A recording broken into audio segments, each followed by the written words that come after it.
Start off with your opening remarks, and then we'll open it up for questions. Okay. First of all, without really looking at any stats, I thought it was a very good game. In just short fashion, I thought the biggest difference was I thought they had more gas in their tank when it came down to it. This is a team that's played without a point guard all year long. We won 26 ball games and played one of the toughest schedules in the country, and we survived. And we made plays, but we didn't make plays. I thought they hit some jumpers down the stretch that was big. It gave separation. And we didn't. And I think also the fact of and I had to take the blame for this is we didn't get to the line enough the second half.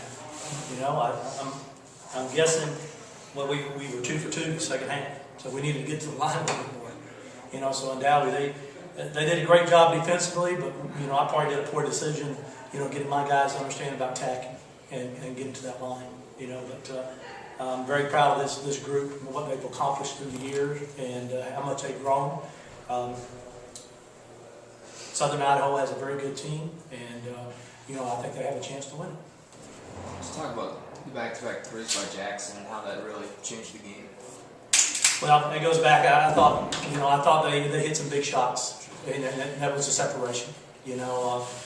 Jackson ended up, I don't know what he had, 32. So I mean, he had a heck of a ball game, and that was sometimes I thought we were in front of him, and other times, where I thought he made a good play getting to the free throw line, because it was 12-12 at the free throw line, but nothing was bigger than those 2 threes he hit. Because that gave them separation. And once, like most games, once you get separation, it starts being easier to play. Talk about the pace they were on. You guys practiced it today, but it's something else in person, huh? Well, there again, I was trying to get our guys to understand about tempo, and I thought we had opportunities to push on them and get some things, but we wanted to keep them from running, and I thought tempo was very big, and I think it showed up. It showed up that they had more gas in the tank than we did. And being a young team like we are, and a lot of these kids never experienced anything like this. They didn't quite comprehend what we were talking about when we said that. But it is what it is, and just deal with it. The first time, maybe all season or in a long time, that you kind of saw your team was running on empty there. It's been the first time in a long time, because I think we conditioned. I think we're a very good conditioned team, and when you put up under this type of intensity and the pressure of playing in a tournament like this, and everything's at stake. Sometimes you're taking a little bit faster than what you think, and sometimes you're moving faster than what you usually move, and that may have been the case. But I think it really comes down to is they just make shots when we do. I think that's really what it came down to. Richard, do you?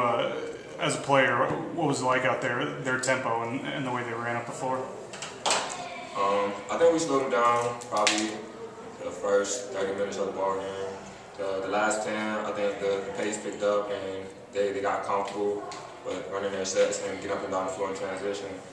I can honestly say that with the team, we did hold them to like 35% shooting for the first half. The second half, it was probably 41, if I'm not mistaken, if I'm looking at this right.